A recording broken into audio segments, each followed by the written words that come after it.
It's May. Good morning, everyone. Welcome to the Unitarian Universalist Church of the Desert, or as we affectionately call here, UUCOD. I'm Mack Rogers, and I am your worship associate for today.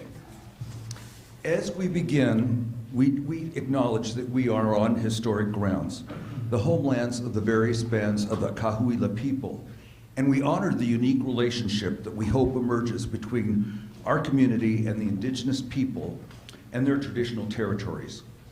Let this acknowledgement serve as a reminder to recognize, honor, reconcile, and partner with the Cahuilla people whose lands and water we benefit from today.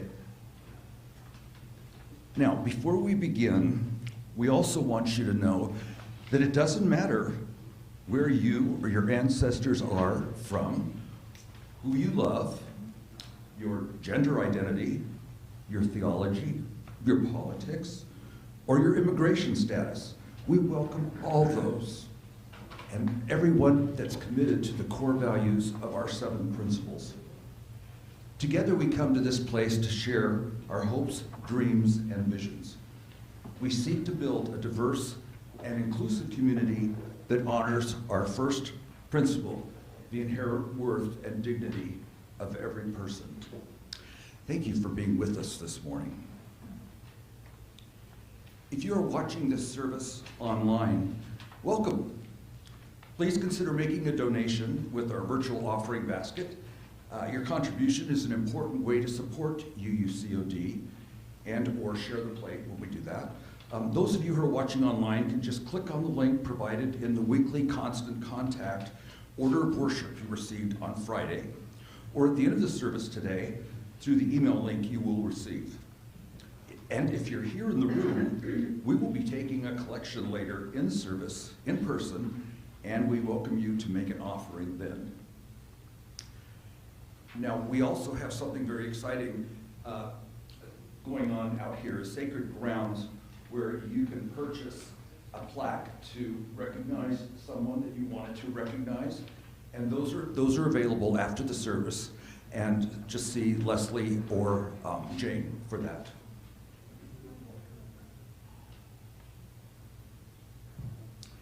And if you would like to be on our mailing list and learn more about us and our programming, please contact us at admin@uucod.org. And now we will ring our Tibetan bowl to begin our service and then listen to our music for Century.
Good morning.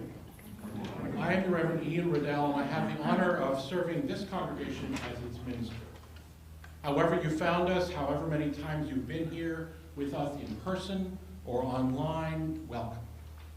We are a congregation and a tradition that celebrates the richness and beauty of individual lives and commits to working together to weave a tapestry made stronger and more vibrant and more just by our collaboration and by the sharing of our lives and our visions for a thriving future for all life. We strive together to build the beloved community of resilience, hope, and love in the face of fear and apathy. We practice the opening of hearts, the working of hands, and the lifting of spirits in the service of love. We share the sacred breath. We gather together to build the beloved community breath by breath, word by word, note by note, step by step. We gather together to sing and speak and dance and breathe the beloved community into being. This is our work. This is our calling. This is our joy.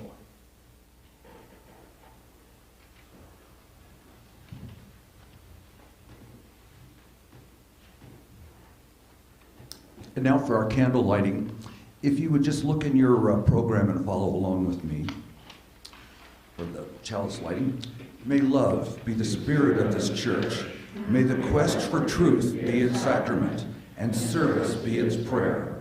To dwell together in peace, to seek knowledge in freedom, and to help one another in fellowship.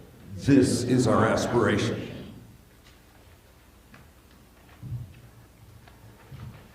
And I'd like to invite Walter to come forward and light our candles as we speak together the words of our Biopop candle lighting. Please join with me.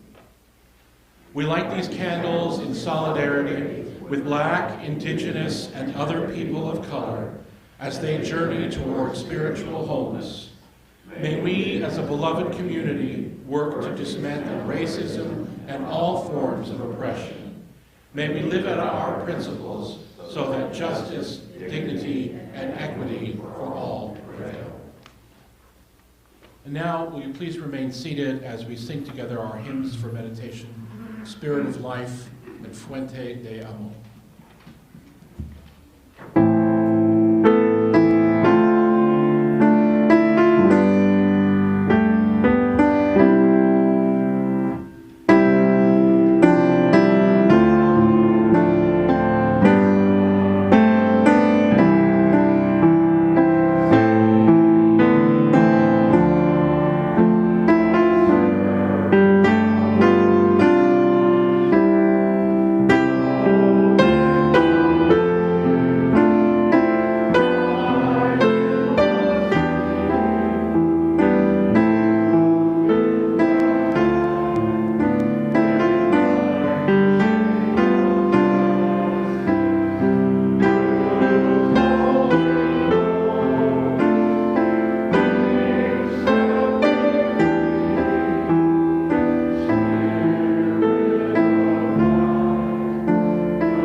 In recognition of Asian American Month, Heritage Month, we are keeping with our focus on labor issues and workers Let's also remember the iconic Californian workers' rights advocate Larry Itzelbaum.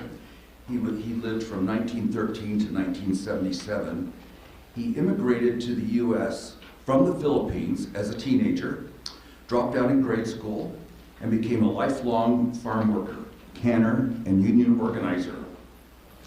Many found his unpolished, militant style too abrasive, but his successful organization and strike of grape workers right here in the Coachella Valley led to his successful organization, and Cesar Chavez joined, and the later merger of their two unions eventually became the United Farm Workers, and the impetus of its historic farm workers' rights movement.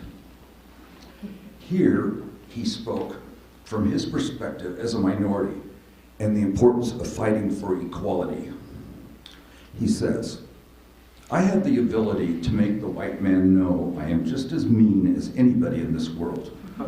I could make him think, and I could make them recognize that I'm a mean son of a, in terms of my direction fighting for the rights of Filipinos in this country. These are the men who spent their lives bent over in the fields and hung on to the dream of the day when their fortunes would be won and they could sow back home across the Pacific. Because I feel we are just as good as any of them, I feel we have the same rights as any of them, because in that Constitution it said that everybody has equal rights and justice. You've got to make that come about. They're not going to just give it to you." Oh. Hang on. We are now going to collect an offering for the support of our work and thriving of our religious community. As Joel plays, our ushers will pass the plates again for the first time in more than 2 years. Our offering will now be gratefully received.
Thank you, Joel. Thank you, ushers. We'll work on that.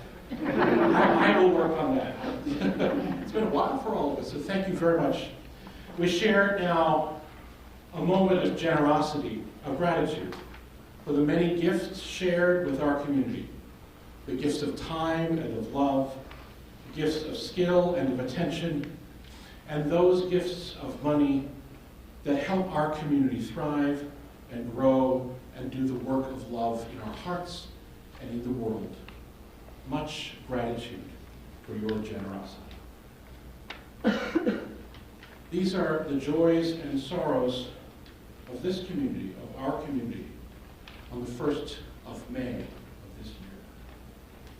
Bryna shares two great joys with us today. She is proud to share that her 16-year-old granddaughter, a 10th grader, has been invited to participate in an all-female pre-university program on cybersecurity at Indiana University. She also struck out 100 for her high school softball team, a record. And Bryna also shares a big happy birthday to the incredible Carol Skay. Happy birthday, Carol.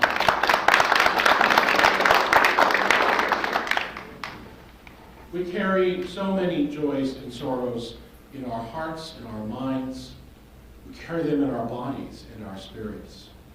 We live in a world that knows war today as it has for so many days. A war that we despair to know how to respond to.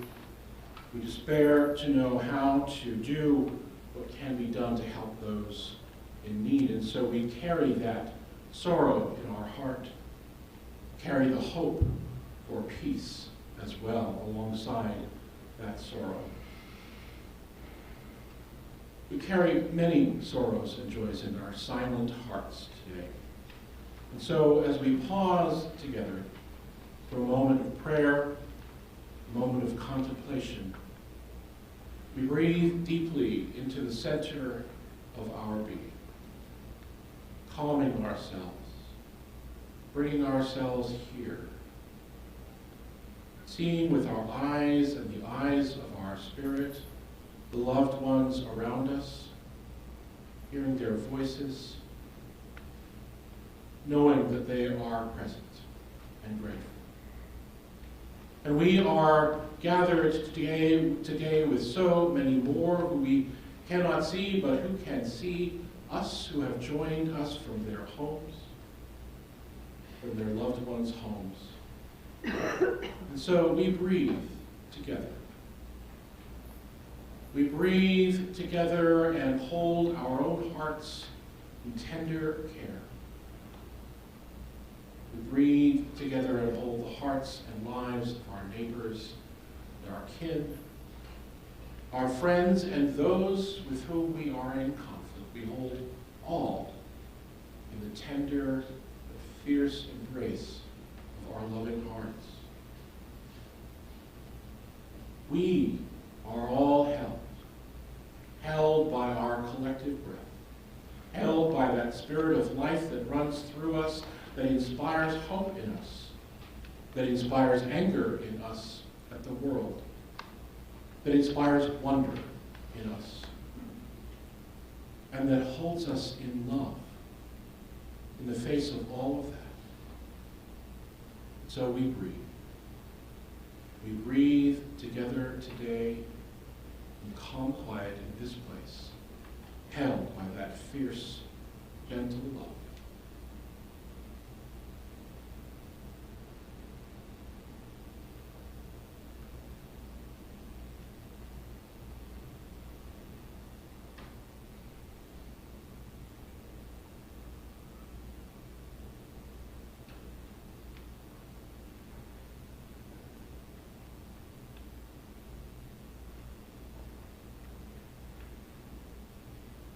May all beings know peace. May all beings know an end to suffering. May all beings know love.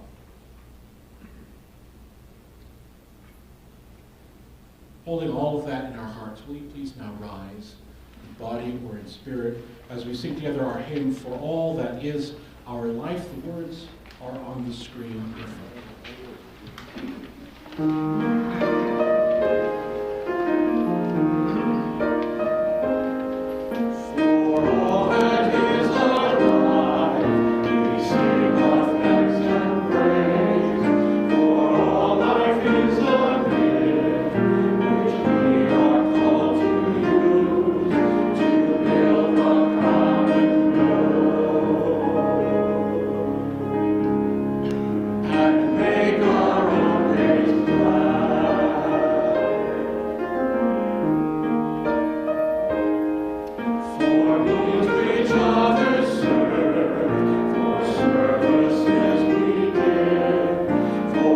work and its rewards, for hours of rest and love, we come with praise and thanks for all that is our life.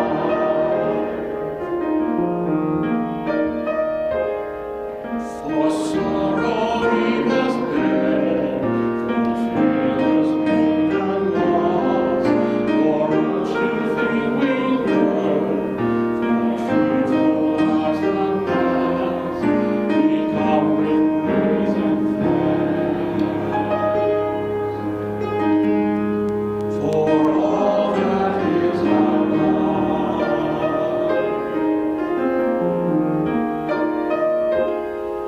For all that is our life, we sing our thanks and praise. For all life is a gift, which we are called to use, to build our common home and make our days glad. And make our own days glad.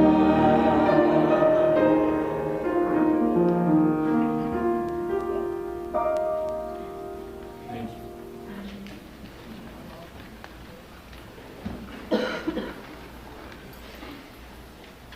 During the height of the pandemic, lockdowns, both words go together. During the height of the pandemic lockdowns, over the past couple of years, I was the person in our family designated to go out into the world to get the things that we needed. I went to the grocery store weekly for our food supplies. I did the curbside picket at Target or CVS for household goods and medicines and toiletries. Always masked, always trying to stay separate from other people, always a little bit nervous. And for a while, before I became your lead minister, I also did a little driving for Uber Eats, delivering food in the evenings from restaurants to people all over the valley who wanted something special or wanted to support local restaurants that weren't able to have people at their tables because of the lockdown. For many of us, the lockdown was challenging and inconvenient. For many of us, especially those who were working at home, whose school-aged children were also at home because the schools had shut down, it was especially challenging and difficult and emotionally and physically draining. But as we move, and it was especially difficult for those whose work was ended or stopped or paused because the school that they worked at was shut down or the homes that they worked in were locked down. But now as we move into new ways of dealing with COVID and with gathering and living and working together, as we reflect over the past years, as we attend to this day, May 1st, as a day to honor labor and workers, my mind and my heart returns to memories of my trips to the grocery store and the pharmacy and all of the people working in those places who may have been unable to choose to isolate for safety for themselves or their families. Those people whose employers demanded their presence instead of their absence, whose families needed those paychecks. Those people who we needed to work in order that we could eat the food that we wanted, to buy the shampoo and toilet paper we needed to obtain the medications we had to have. And I haven't yet mentioned healthcare workers, doctors and nurses and aides and paramedics and orderlies and chaplains who put their lives on the line each day to save our lives and to keep us healthy as they could. My friends who are nurses are exhausted and demoralized and overworked. This pandemic and our response to it has laid bare the realities of work in this country, the inequities, the disrespect, the economic brutality of our systems of work. This was the reality of work before the pandemic, of course, but we've been given an opportunity to see it anew. And so on this day, this May Day, this International Workers' Day, this Labor Day, I want to take some time to think about work and workers a little bit. Now, I keep calling today Labor Day, even though in the United States and Canada both, the day we set aside to honor labor and its contribution to our societies is the first Monday in September. In a lot of the rest of the world, though, it is today, May 1st, May Day, that is set aside to honor labor and workers, called May Day or Labor Day or International Workers' Day. The creation of this holiday is deeply tied to protest and demonstration against violent and inhumane labor practices growing from greed and lack of concern or awareness for the lives and experience of laborers. Construction work, domestic work, manufacturing and factory work, farm and agricultural labor, the work to create fabric and garments have all been the site of gross mistreatment of workers, and in response, protest and demands for change. International Workers' Day grew directly out of the demand for a shorter work day, for example. Workers in many fields had so often been expected to work long hours, 12, 13 or more hours a day, to satisfy their employers' needs for productivity and profit. The first trade union in our country, the Mechanics' Union of Philadelphia, was created in 1827 to organize a strike demanding limiting the workday for its members to 10 hours. Now, the movement toward the 8-hour workday we have now become accustomed to began to grow in the 1880s in our country. The end of the Civil War saw a growth in union organizing, including the formation of the National Labor Union in Baltimore in 1866. Along with the demand for a shorter workday, workers and organizers spoke out for higher wages and the rights to organize unions. Farmers were also organizing, protesting lack of government support for the devastating impact of a 5-year drought in the West after the Civil War. Their collaboration led to the revitalization of the Farmers' Alliance, which called for, quote, the reform of unjust systems and the repeal of laws that bear unequally upon the people, end quote. Now, of course, as you can imagine, this organizing met with strong resistance and often violence from the wealthy business and landowners and a society that lionized the successful business magnate. In response to this organizing, Andrew Carnegie wrote, "The socialist or anarchist who seeks to overturn present conditions is to be regarded as attacking the foundation upon which civilization itself rests." The frightening thing is I can imagine those words coming out of people's mouth today. Now, a labor demonstration at Haymarket Square in Chicago in May of 1886 became the point of origin for the creation of International Workers' Day. Protesters were demanding an 8-hour workday. After police shot and killed one protester and injured several more, a bomb was thrown. Now, the bomb and police gunfire ended up killing at least 11 people, protesters and policemen alike, and injuring scores more. After that, the 1889 International Socialist Congress chose May 1st to be International Workers' Day in commemoration of this protest in Chicago and the lives that were lost standing for workers' rights and safety. Protest was not just dangerous for your employment, it was dangerous for your life. And since then, May the 1st has been adopted around the world as a day to honor workers and labor. At the core of all of our movements for change, including movements for change in labor practices, is the understanding that change cannot happen without first awareness, and then action to spread that awareness, action to make the injustice plain and public, and demands for change through protest, through telling stories of experience, through strikes and work stoppages. And as Mack said a little earlier, today is also the beginning of Asian American and Pacific Islander Heritage Month. So I want to share some stories of Asian American, Pacific Islander and Native Hawaiian people who have demanded change, who have put their livelihoods and their lives on the line to demand and make change for justice and fairness. Despite being part of the workforce in our country for a long time across numerous industries and trades, often Asian Americans, Pacific Islanders, Native Hawaiians are underrepresented in the stories we tell of American labor history and the stories of struggle and change.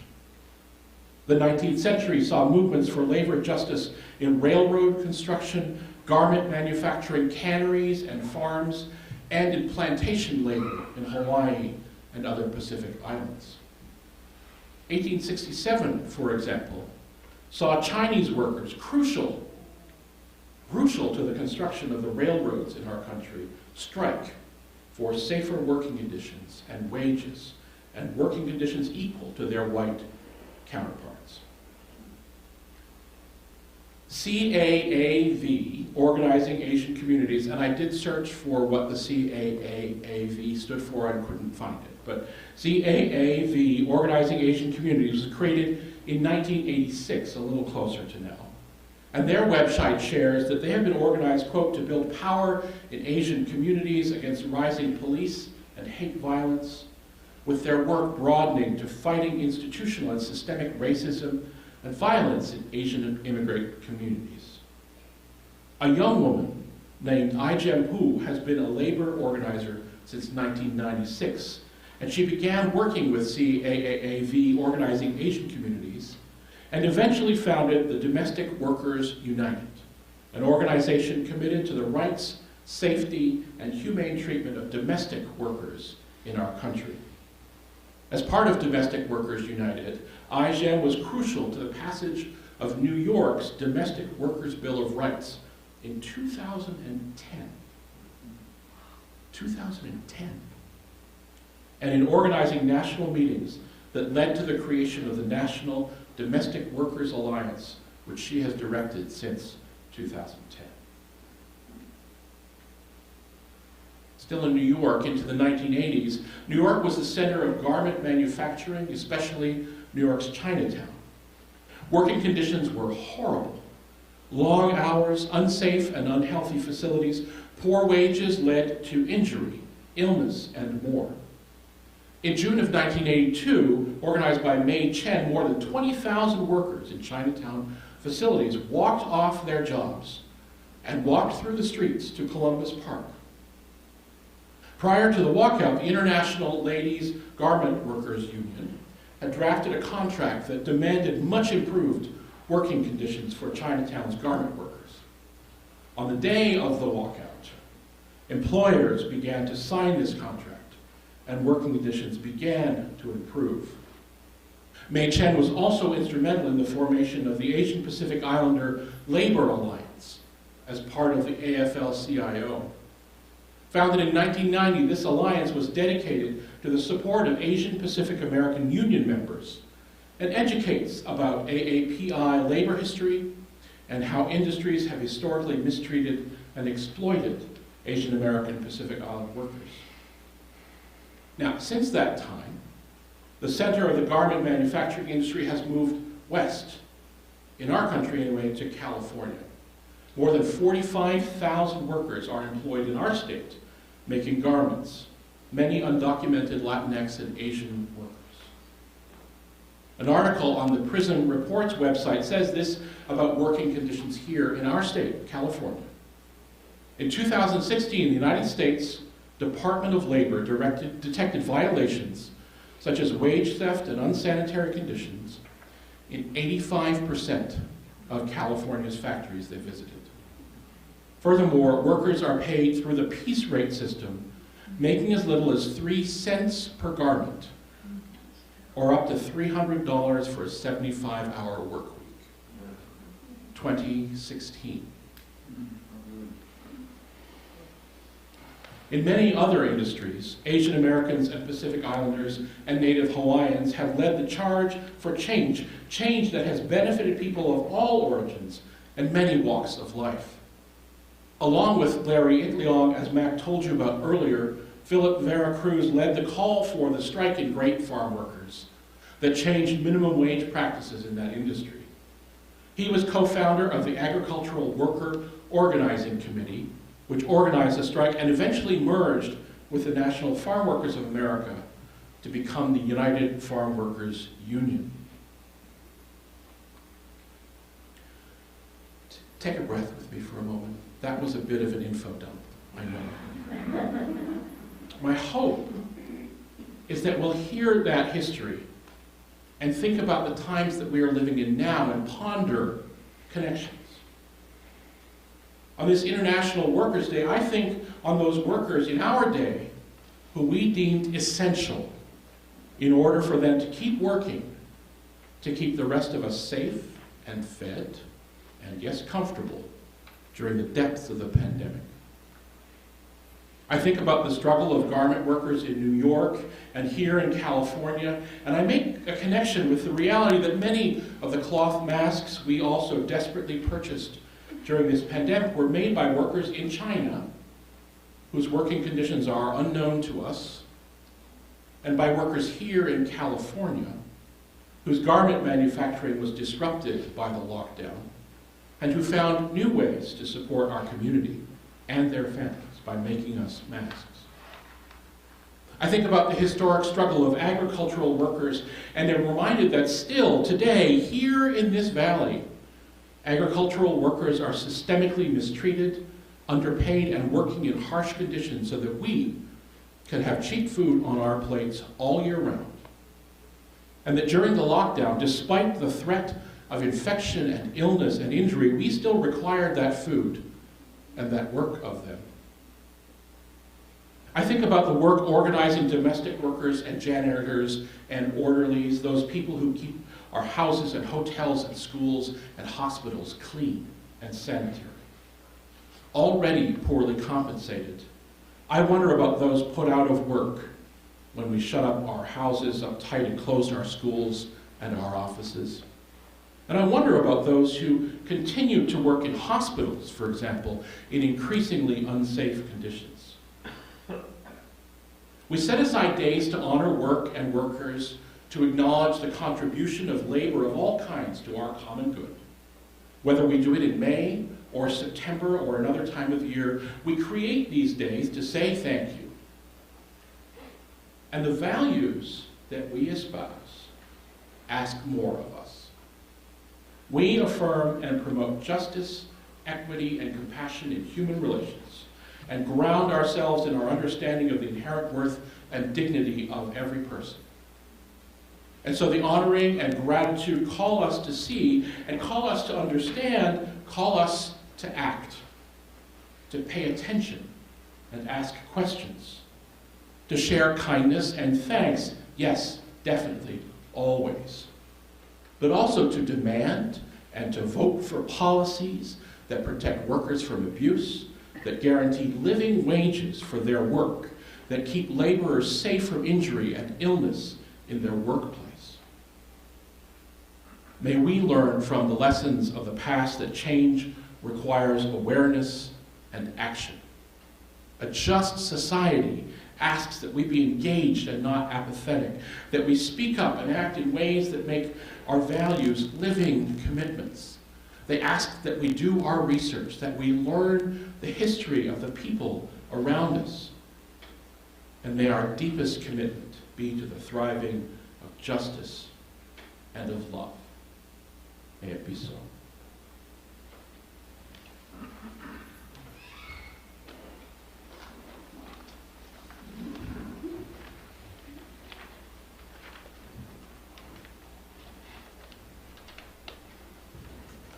Oops.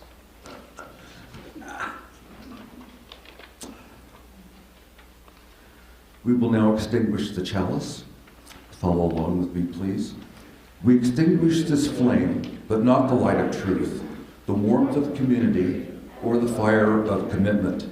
These we carry in our hearts until we are together again.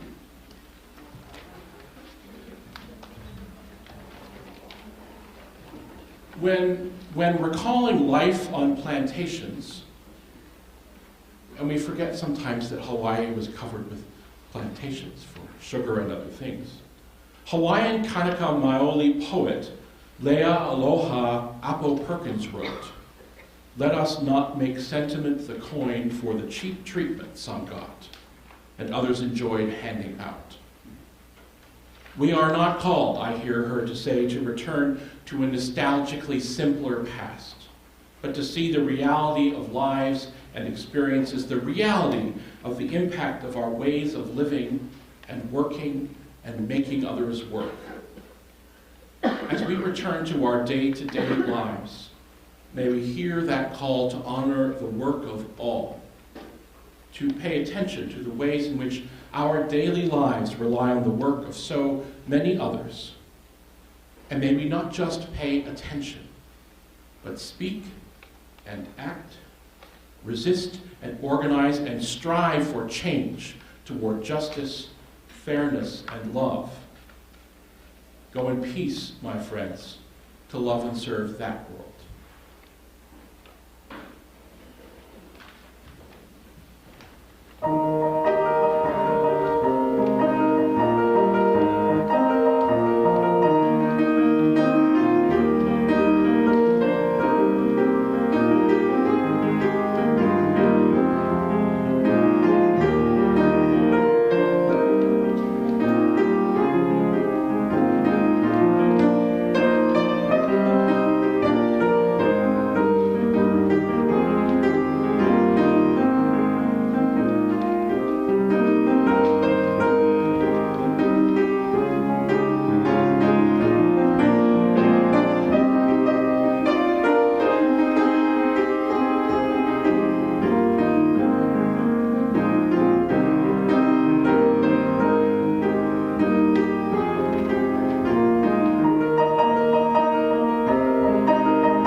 Please enjoy coffee and cookies and conversation out on our patio now. Thank you.